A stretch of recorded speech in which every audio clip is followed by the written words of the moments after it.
여기서 몰래 보는 것보단 구독을 누르고 편히 보시오. 좋아요, 알람, 댓글까지 해준다면 고맙겠소. 아직도 구독 안 누르다니 빨리 누르시오. 묵룡천마 제21막 혈풍도래 중원을 삼키는 검은 바람 병령문의 공포와 굴복 강서 서쪽 끝자락 뇌음산의 중턱을 깎아 세운 병령문의 본사는 100여 년간 천하의 어떤 세력도 함부로 넘보지 못한 철옹성이었고 그 자신감의 근원은 산문을 둘러싼 삼중의 석벽도 문도 300여 명의 무력도 아닌 오직 하나 병령내라는 이름의 절대적 화력이었다. 천하의 병령내를 만들 수 있는 곳은 병령문뿐이었고 그 독점이 깨지지 않는 한 정파도 한궁도 병령문의 문턱 앞에서는 예를 갖춰야 했으며 역대 병령문주들은 그 사실을 뼛속까지 새기고 있었기에 무림맹의 산하의 이름을 올리면서도 실질적으로는 독자 노선을 걸어왔고 맹의 소집에도 형식적으로만 응하며 병령 내의 제조법만큼은 한 글자도 외부에 흘린 적이 없었다. 현 병령문주 광매자는 내음산의 바위처럼 투박하고 널쩍한 얼굴에 화약 연기를 수십 년간 들이마신 자 특유의 거친 피부결을 가진 사내였으며 그의 두 손은 병령내를 직접 빚고 시험하는 과정에서 생긴 크고 작은 화상 흉터로 얼룩져 있었다. 그 손이 지금 집무실 탁자 위에 놓인 급보 묶음을 움켜쥔 채 미세하게 떨리고 있었고 석벽으로 둘러싸인 방 안에는 부문주 내광과 장로 진례가 같은 급보를 손에 든 채 입을 열지 못하고 서 있었다.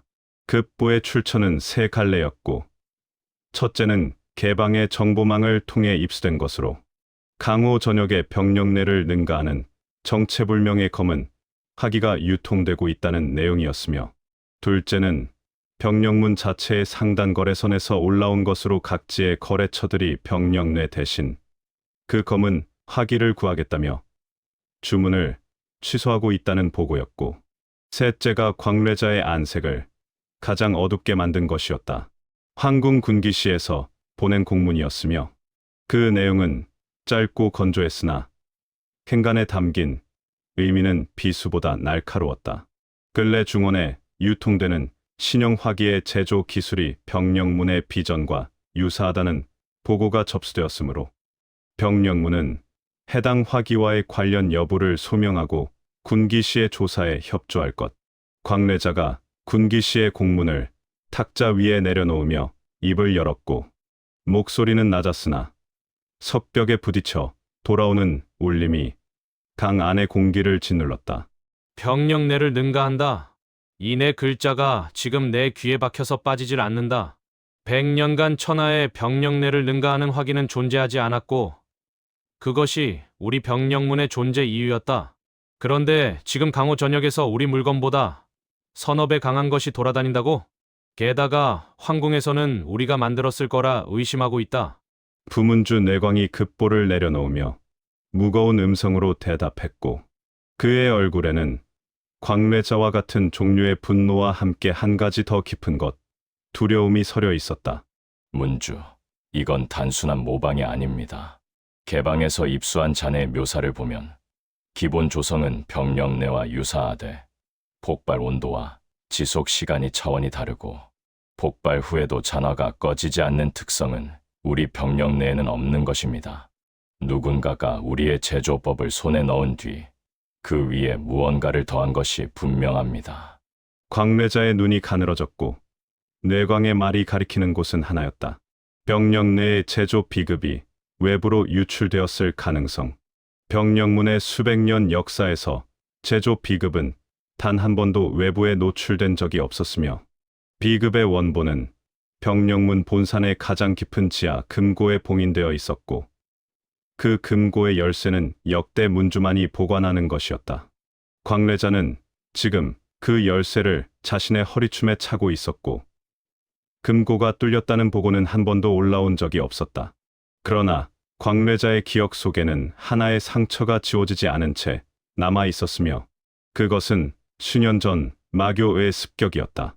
그날 밤 병령문은 마교의 기습을 받아 병력 내 완제품 수십 발을 탈취당했고 혼전 속에서 제조동의 일부가 불에 탔으며 광래자 자신도 병력탄으로 응전하며 침입자들을 몰아냈으나 전투가 끝난 뒤 수습 과정에서 확인된 피해 목록에는 완제품의 탈취만 기록되어 있었을 뿐 비급 원본의 유출은 없었다.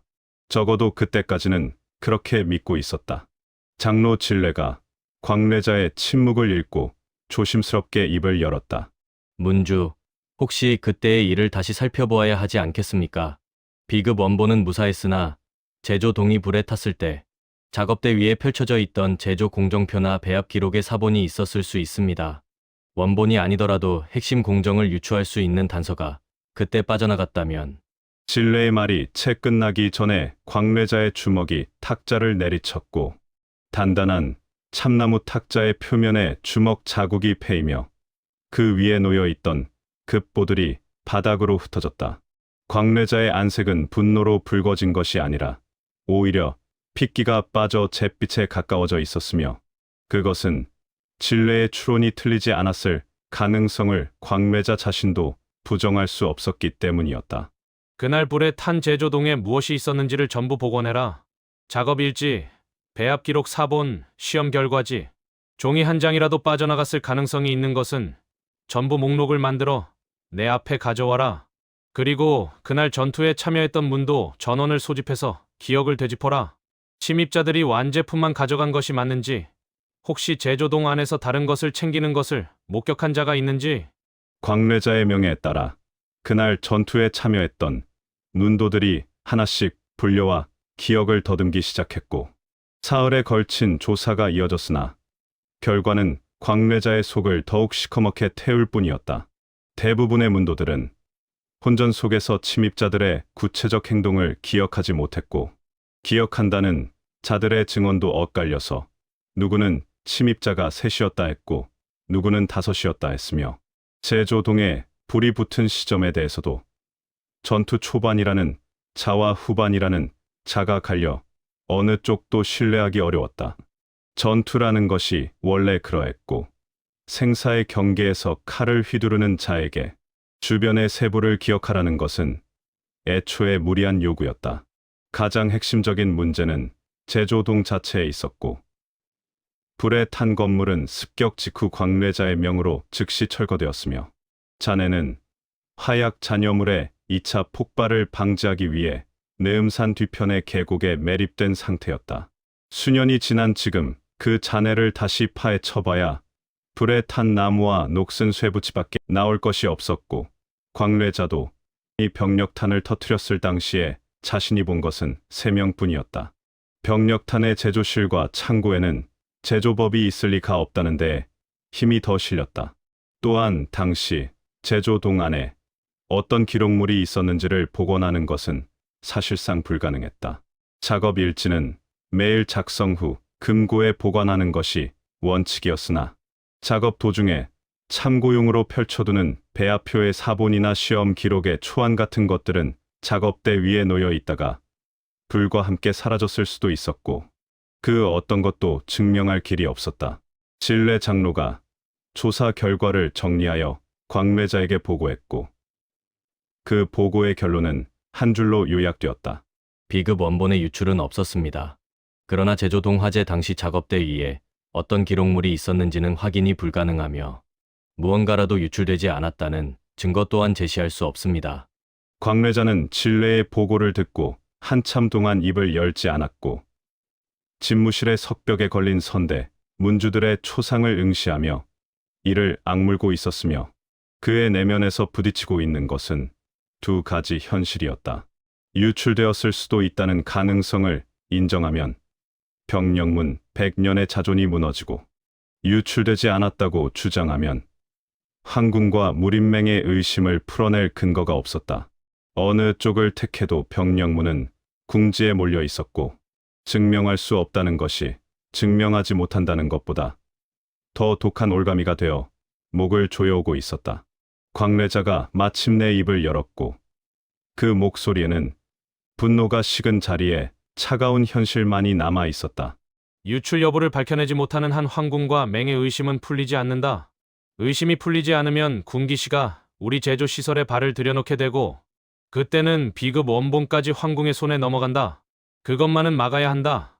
광래자는 탁자 위에 놓인 조천익의 전설을 다시 집어들었고 협력을 강화하면 황궁의 의심을 풀어내는데 도움이 될 것이라는 그 교활한 문장을 한 번 더 읽은 뒤 전설을 접어 소매 안에 넣었다. 100년간 지켜온 독자 노선을 내려놓는 것은 광래자 개인의 자존이 아니라 역대 문주들의 유지를 꺾는 것이었으나 병령문의 비전 자체를 읽는 것보다는 고개를 숙이고 시간을 버는 것이 나았으며 광래자는 그 판단을 자신에 대해서 짊어지기로 했다. 사흘 뒤 병령문 본산의 대전의 광래자가 문도 전원을 소집했고 그의 선언은 짧았으나 대전을 가득 메운 300여 명의 가슴에 무거운 돌덩이를 올려놓기에 충분했다. 오늘부로 병령문은 무림맹의 요청에 응하여 신형 화기의 출처 추적에 전면 협조한다.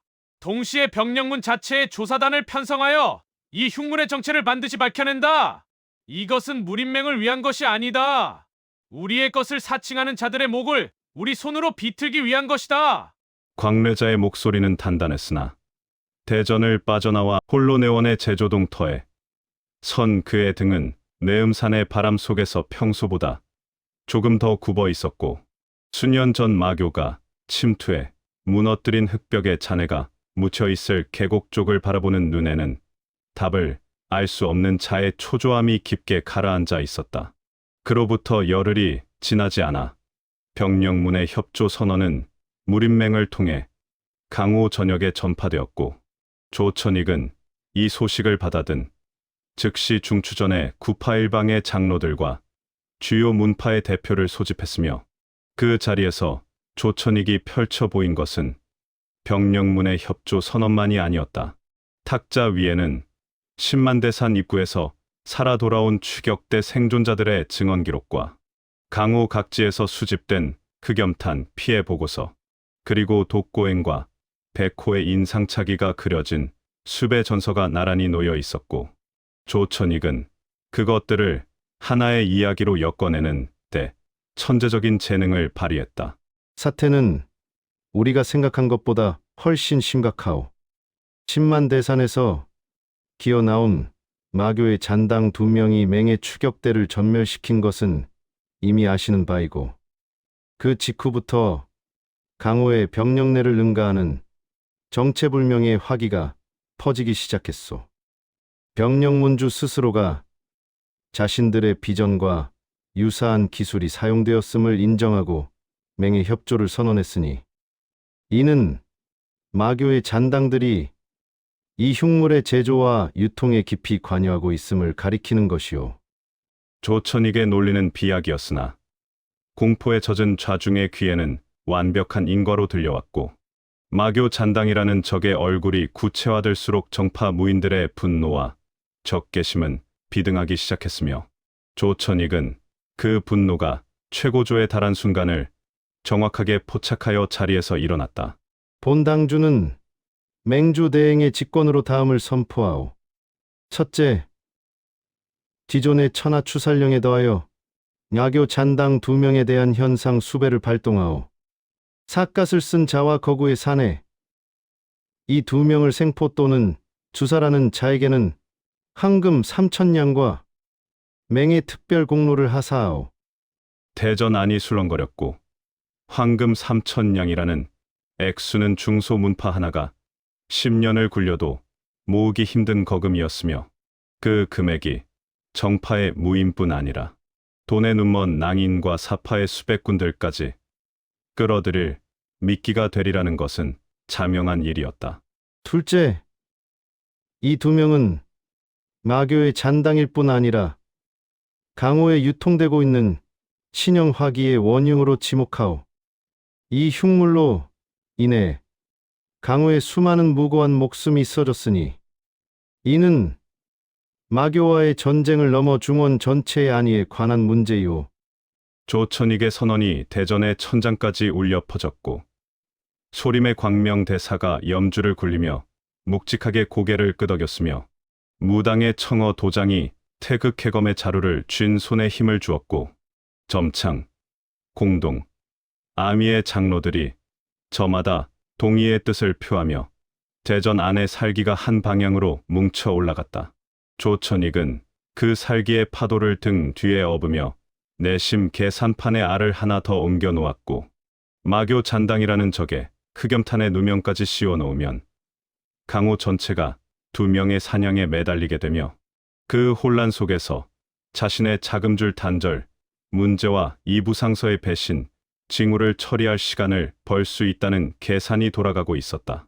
현상수배의 전서가 강호 사방으로 날아간 것은 그날 오후였고 열흘이 채 지나기 전에 그 전서는 정파의 분타와 사파의 소굴, 농림의 산채와 저작거리의 객잔 벽면에까지 나붙었으며 삿갓을 쓴 사내와 거구의 장안이라는 인상차기와 함께 황금 3,000냥이라는 현상금, 그리고 마교 잔당이자 흑염탄 유통의 원흉이라는 죄목이 적힌 수배서는 강호의 밑바닥까지 파고들며 돈과 정의감에 눈먼 수많은 발들을 움직이기 시작했다.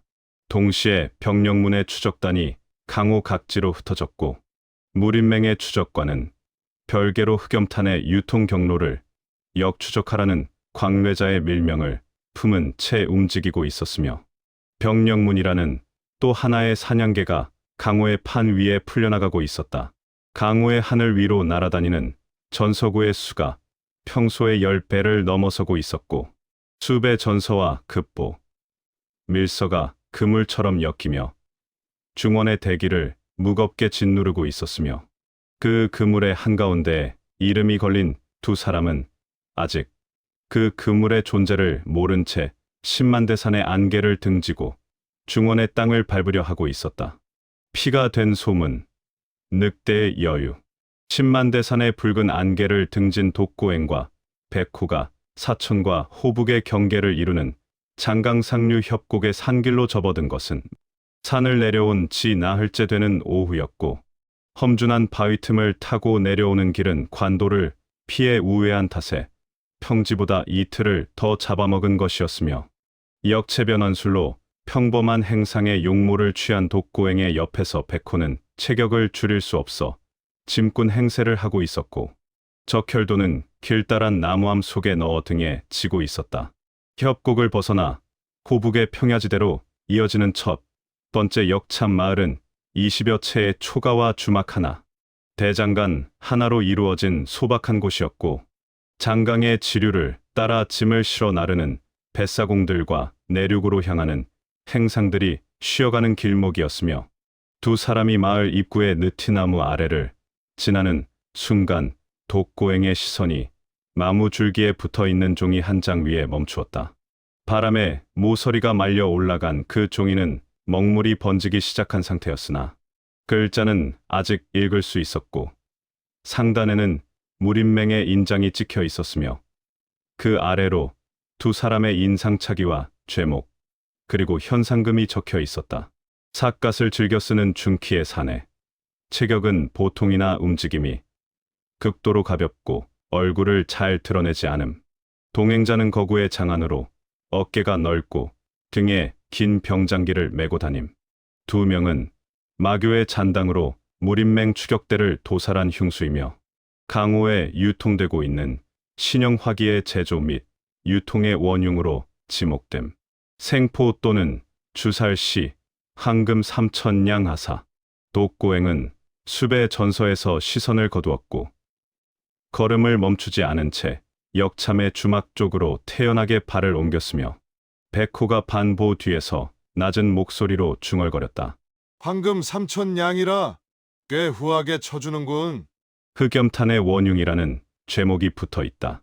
독고행의 대답은 짧았으나 그 짧은 문장 안에 담긴 무게를 백호도 즉시 알아챘고 백호의 눈썹이 한 번 올라갔다가 내려왔다.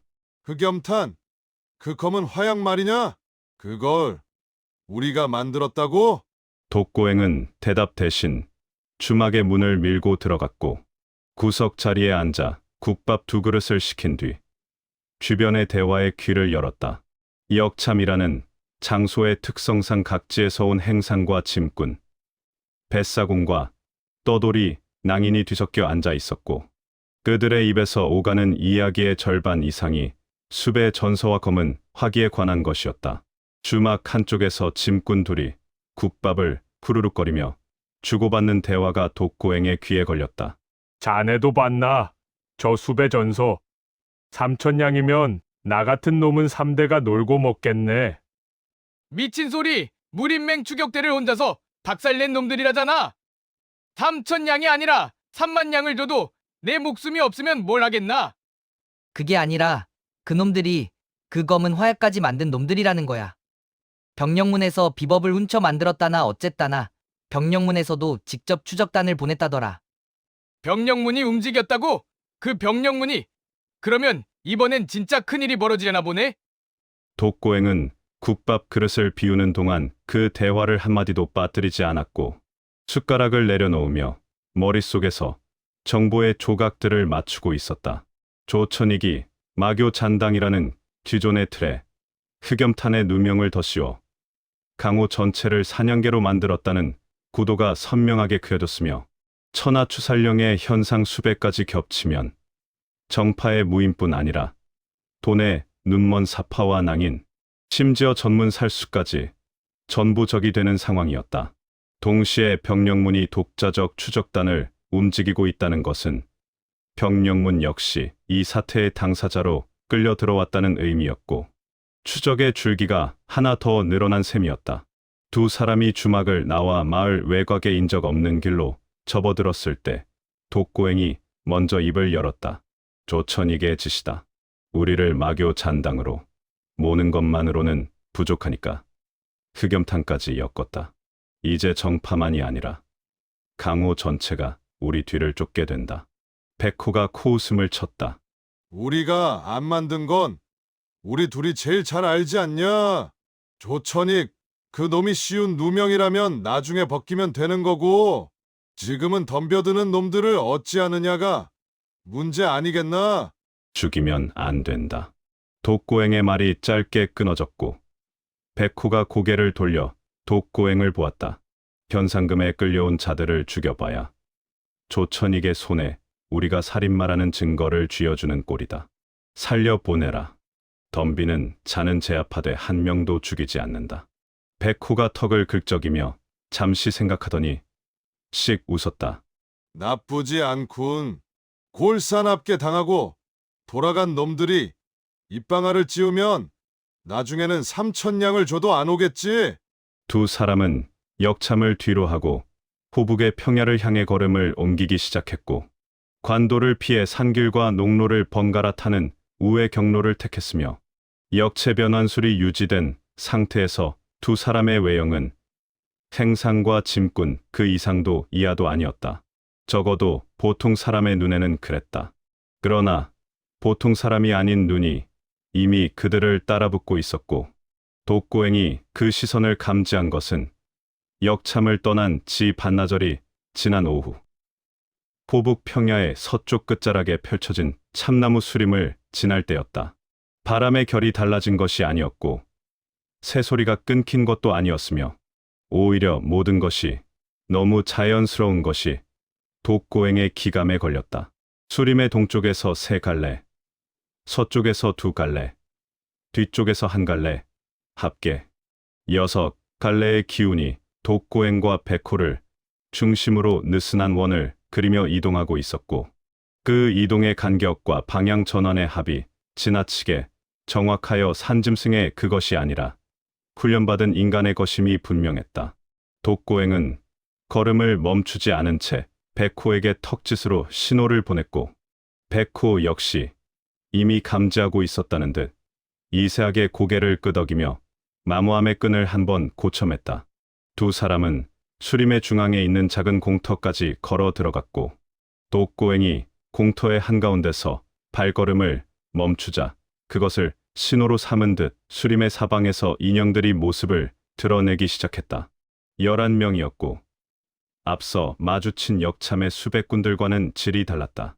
복장이 제각각인 것은 같았으나 병장기를 드러내놓고 들고 있는 자가 없었으며 각자의 무기는 소매 안이나 등 뒤, 허리춤에 감추어진 채 겉으로는 무장하지 않은 행인처럼 보였고 포위의 진영도 반원이 아니라 독고행과 백호의 퇴로 6방향을 각각 하나씩 막는 분산형이었으며 이것은 일반 수백군의 방식이 아니라 표적의 이탈을 막는 것에 특화된 살수의 포진법이었다. 선두에 선 자는 30대 후반의 여윈 사내였고 왼쪽 눈 아래에 점 하나가 찍혀 있었으며 양손을 소매 안에 넣은 채 독고행과 백호를 번갈아 보고 있었다.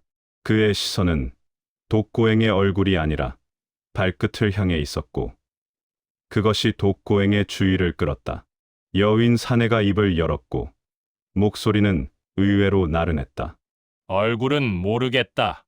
역참에서 처음 봤을 때는 그냥 넘길 뻔했지. 독고행이 첫 마디를 끊었다. 그런데 따라왔다. 어디서 확신했지. 여윈 사내의 입꼬리가 미세하게 올라갔고 그것은 자기 직업에 대한 자부심이 새어나오는 종류의 웃음이었다.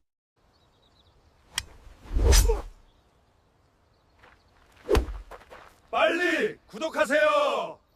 걸음이다. 내 놈의 걸음에 소리가 없어. 행상이 흙길을 걸으면 발바닥이 땅을 때리는 소리가 나게 마련인데 내 놈은 흙 위에 발을 올려놓는다. 내리는 것이 아니라 놓는 거야. 짐꾼도 마찬가지고 저 덩치에 어깨가 안 처져. 무거운 짐을 지고 걸으면 짐의 무게가 어깨를 누르는 게 정상인데 저놈은 짐이 깃털이라도 되는 것처럼 자세가 안 흔들린다. 여윈 사내가 한 발 앞으로 나오며 말을 이었다. 거기에 둘이 나란히 걸을 때 간격이 딱 2보야. 넓지도 좁지도 않은 서로의 사각을 메우면서도 동시에 움직일 수 있는 거리지. 그건 같이 장사하는 동업자의 간격이 아니라 같이 싸워본 놈들의 간격이야. 독고행은 대답하지 않았고 다만 속으로 여윈 사내의 관찰력에 인정을 보내고 있었다. 역체 변환술은 골격과 근육, 음성까지 바꿀 수 있었으나 걸음에 배어든 무인의 습성까지 완벽하게 지울 수는 없었고 마기를 감추고 기맥의 파동을 자연과 동조시키는 것이었지. 신체의 운동 변화까지 위장하는 것은 아니었다.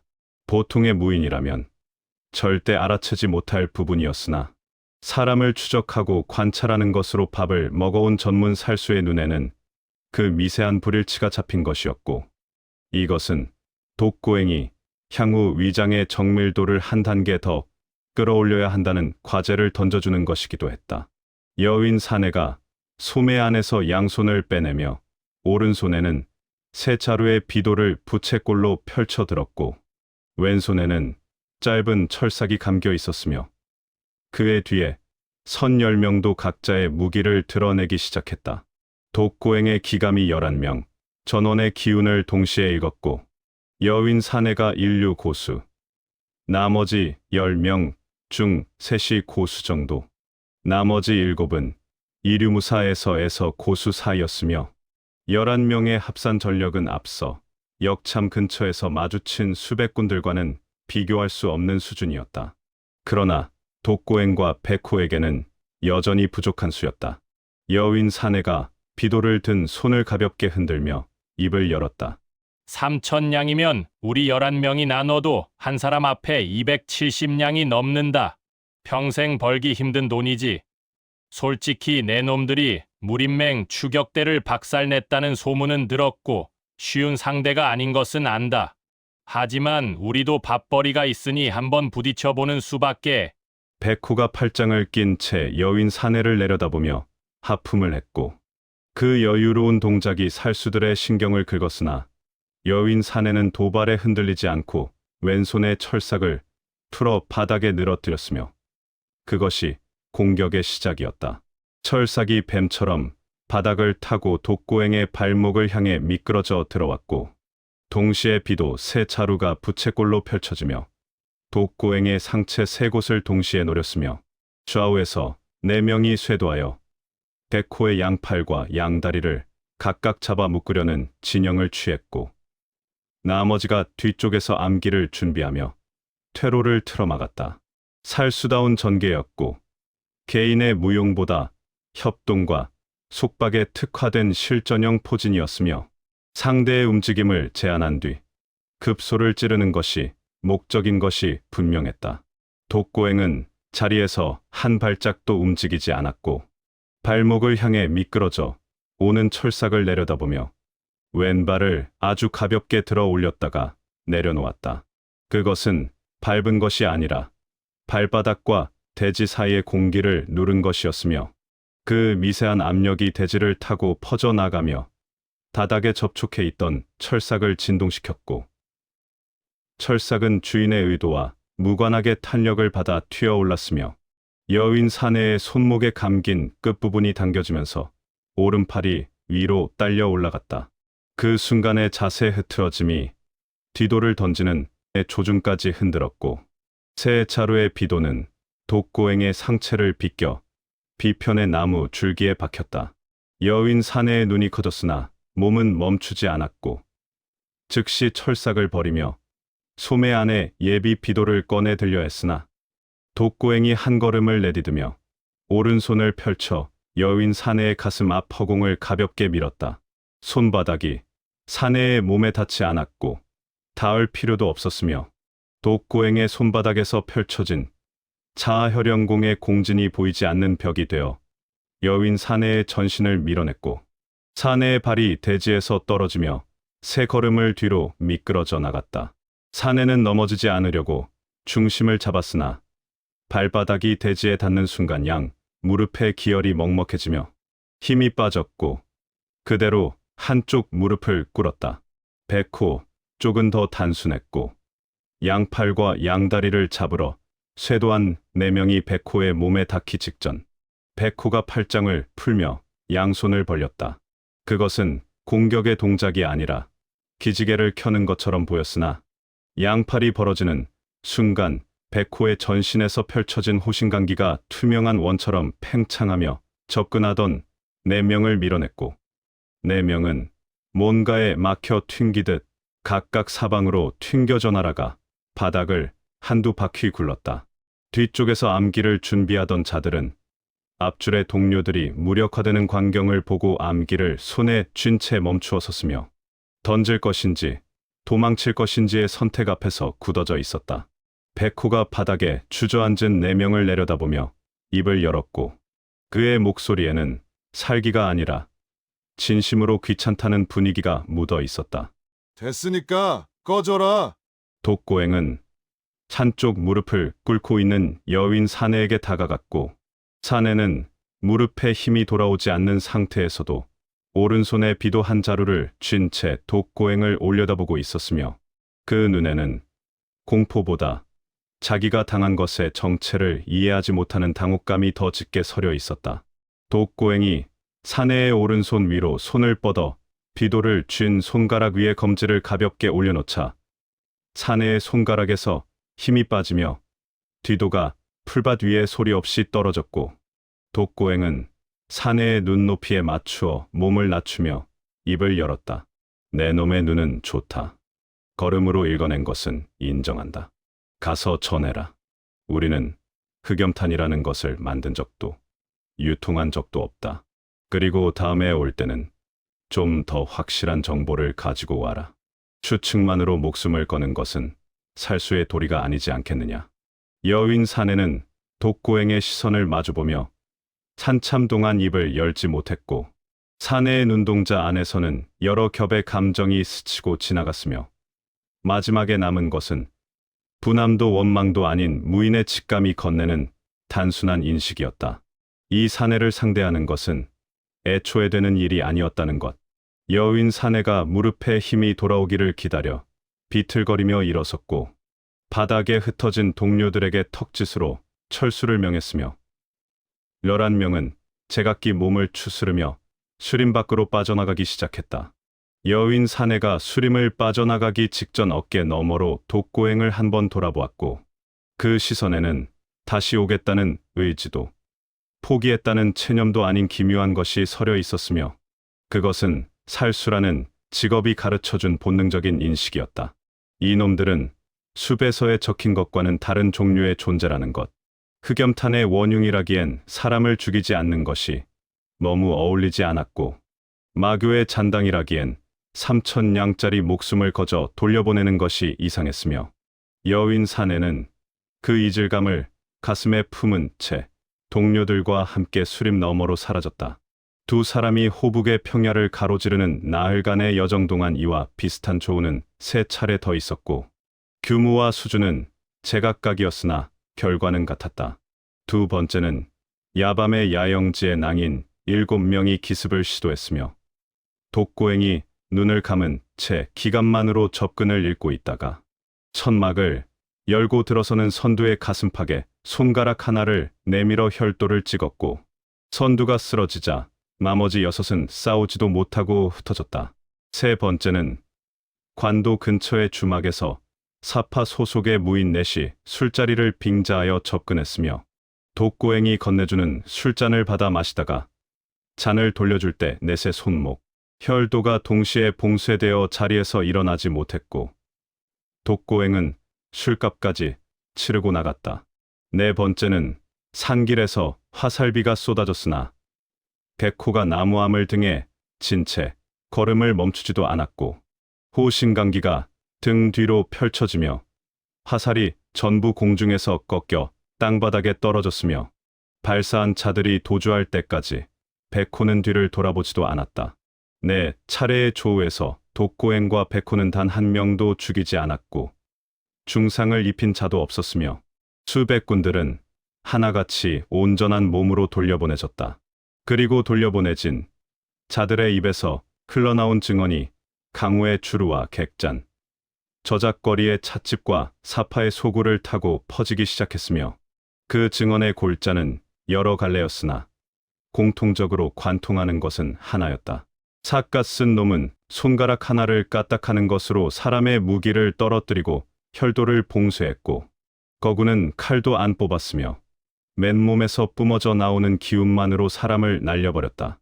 둘 다 우리를 죽일 수 있었는데 죽이지 않았으며, 돌아가라는 말 한마디와 함께 등을 돌렸다. 이 증언이 퍼질수록 현상금에 나서려는 자의 수는 눈에 띄게 줄어들기 시작했고, 3,000냥이라는 거금 앞에서도 목숨이 더 소중하다는 판단이 강호의 하층부를 지배하기 시작했으며, 수백 군들 사이에서는 3,000냥짜리 목숨값이라는 자조 섞인 말이 떠돌기 시작했다.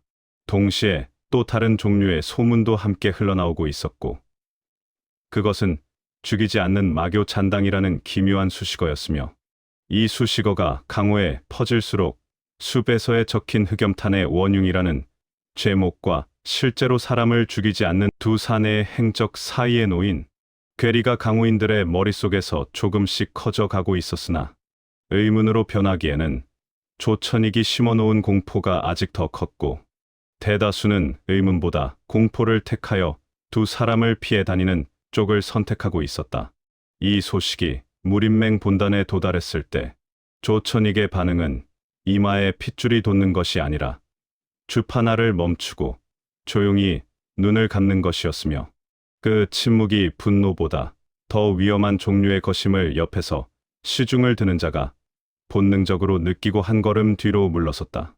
조천익이 눈을 떴을 때 그의 입에서 나온 것은 짧은 명 하나였다. 피레미로는 안 된다. 소림과 무당의 밀서를 보내라. 정의의 제자단의 파견을 요청한다.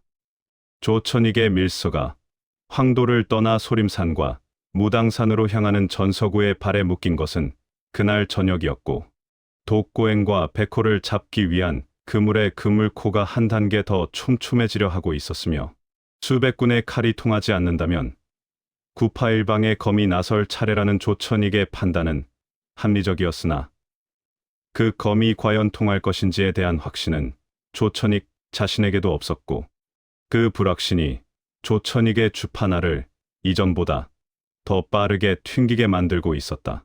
독고행과 백호가 호북의 북단에 도달하여 갈림길 앞에 선 것은 나흘간의 여정이 끝나는 시점이었고, 독고행은 역참 이후 4차례의 조우를 거치며 2가지를 확인했다. 첫째는 역체변환술의 위장이 전문 살수의 눈까지 완벽하게 속이지는 못한다는 것이었고, 이것은 향후 보법과 신체 변화와 반응까지 위장에 포함시키는 수련이 필요하다는 과제였다.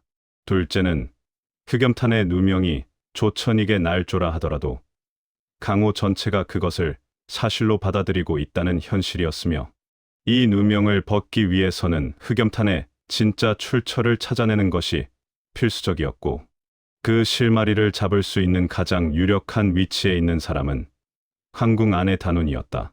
갈림길에서 두 사람은 각자의 경로를 정했고 백호는 서쪽으로 향해 은하표국의 인맥을 통해 농림 일대의 화기 원재료, 거래, 흔적을 추적하기로 했으며 독고행은 북쪽의 황도로 향해 단운과 합류하기로 했다. 백호가 적혈도의 나무함을 고쳐지며 독고행에게 한마디를 던졌다. 단운 만나거든 밥 좀 챙겨 먹이고. 독고행이 짧게 고개를 끄덕였고 백호의 넓은 등이 서쪽 산길의 굽이 너머로 사라질 때까지 그 자리에 서서 지켜보았으며 백호가 완전히 시야에서 벗어난 뒤 독고행은 몸을 돌려 북쪽을 향해 걸음을 옮기기 시작했다. 강호의 하늘에는 숲의 전설을 실은 전서구가 쉴 새 없이 날아다니고 있었고 병령문의 추적단이 강호 각지로 흩어지고 있었으며 조천익의 밀서가 소림과 무당을 향해 날아가고 있었고 단운의 흑염탄이 강호의 밑바닥에서 소리 없이 타오르고 있었으며 화산에 닫힌 대산문 안에서는 운진 장로가 칼날을 벼리고 있었고 10만 대산의 시면 어딘가에서는 현천마가 광기와 이성의 경계 위를 걷고 있었다. 그 모든 것의 한가운데를 향해 독고행은 홀로 걷고 있었고 역체 변환술이 빚어낸 서생의 얼굴 위로 삿갓 대신 두건을 쓴 채 황도를 향해 나아가는 그의 발걸음에는 주저함도 서두름도 없었으며 다만 걸음에서 소리를 지우는 습관만은 여윈 살수의 지적 이후 의식적으로 발바닥에 힘을 실어 흙을 때리는 소리를 만들어내고 있었고 그 작은 변화가 독고행이라는 무인의 성장이 전투에서만 이루어지는 것이 아님을 보여주고 있었다. 22막에서 뵙겠습니다.